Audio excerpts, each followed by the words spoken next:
Hi, my name is Ken Ewert. I'm a student here at Wisconsin Lutheran College, and today I'm going to talk about my teaching philosophies. This is for Education 201, Education in Diverse Society. Before we start off, I'm going to start with a little quote from the Bible. It's from Proverbs, chapter 24, verse 16. For the righteous fall 7 times and rise again, but the wicked stumble in times of calamity. Now, talking about my teaching philosophy, the one that I think that personally fits me the best is perennialism. It's not like essentialism, where it's more academic emphasized. This is more focused on classic ideas, classic works, developing students' rational thinking. I had an AP English teacher tell me once that the great authors tell us what it is to live the human experience. They tell us what it is to try to understand life. We'll never fully understand life. But we can try and understand why things happen, but we'll never really know for sure until the one day we all die and, we can ask God ourselves. Going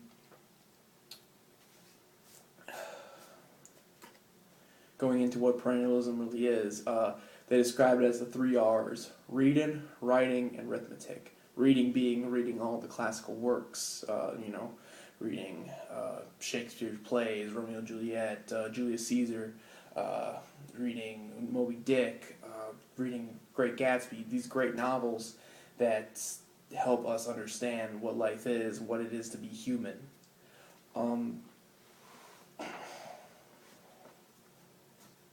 And when you think arithmetic, you're thinking, that's math and science. Well, arithmetic really is just thinking about things.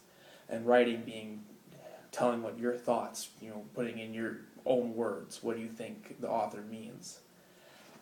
One thing I really think perennialism really emphasizes is moral ideas and moral values. You think is good, what you think is right in life, what do you think is wrong with life, your own personal ideas, what you think are morally right.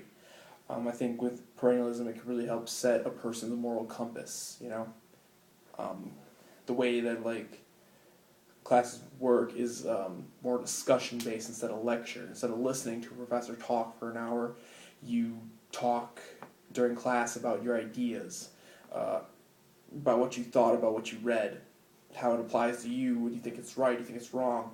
Do you think that he should have done this instead, but he should have done this, but if he didn't do this, this happens. You're bouncing ideas off and developing your own personal ideas and developing your own rational thinking skills. And it also develops your ways of communicating with other people, which is a very helpful thing to have, especially going on with future endeavors, in your career, in your job, and just social life. I'm going to go on and talk about Robert Hutchins. He was a former president at University of Chicago, and his thought on textbooks is it's having kids become too text dependent. They can go to a professor and say, I looked in the text, but it didn't say this exactly. It didn't say anything about this. It's not, textbooks aren't really helping develop thinking ideas. But with perennialism, you're developing your own ideas about what the author's saying. I mean, sure, there's questions like, what happened with this? Well, the chair was blue. Well, explain why the chair was blue. What effects did it have on the character? I know it's really a bad example, but my English teacher would always say that, why is the chair blue? The kids would ramble off all these ideas, and all of a sudden you just go, well, maybe the chair's just blue. And then we move on with class, and there's just a little chuckle moment. Not only will this prepare the students with their thoughts, but also prepare them in analysis. Analysis being, breaking things down and trying to explain them with their own words. They'll have, normally students in perennialistic class format will be asked to write analysis of what they read. So in their own words, what happened? In their own words, why was this important? So that'd be a good. It's a very good skill to have. Instead of just having something read word for word, you can break it down easier. Going into the end. The big things about perennialism is developing thinkers. It's not like other teaching philosophies where it is more academic based or content heavy, facts heavy. It's really thinking. It's free thinking and using your thoughts to try and decipher what the author means and decipher what life means. Try to understand it. Although it is close to social reconstruction in a way. It's trying to develop students that develop their moral compass. In my opinion, that's what I believe.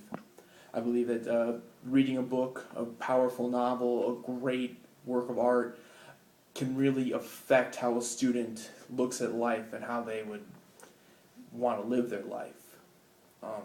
It can have a moral. It can be a moral sway, a moral tipping point for someone. Just seeing that, or just reading about that and understanding it. It can put a personal approach. Perennialism can also put a personal approach on events of humans' history or humans' futures. Instead of reading a normal textbook on the Great Depression, you can read a book where the character is put into the Great Depression, where the character is living living that life.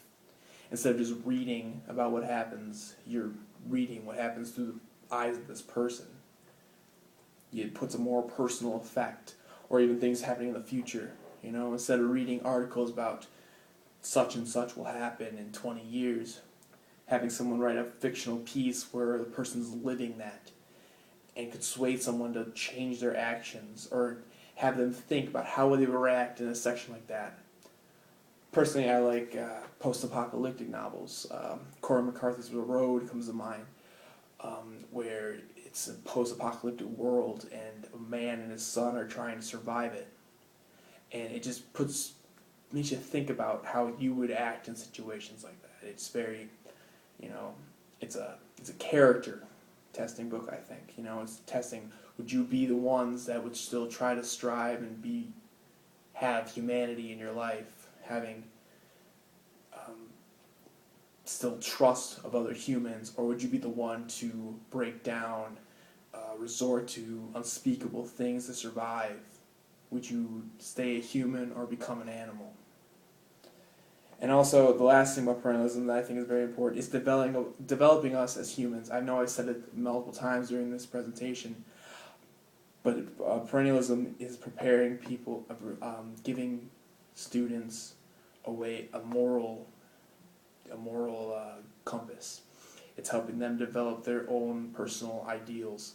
I think it's a very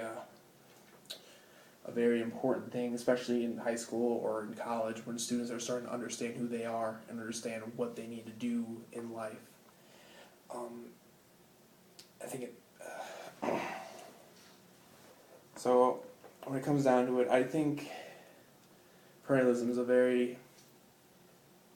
an important way. I think it's an important way to teach students, because it's helping them learn how to be human and how to think about, not only how to think about how to analyze a novel, but also think about what life is what they could do to they can think about try to understand what life is, try to think about, if I do this, will this affect it, It's helping them rationally think, helping them discover their moral judgment, moral values, and it's helping them just kind of be more open about who they are, I think. So, personally, if and when I become a teacher, or a coach, or a father, I'm going to probably preach something, a more perennialist ideal, like a perennialist philosophy, because I think it's important for us to learn what it is to be human through some great works of art, through the writings of great authors. Thank you very much.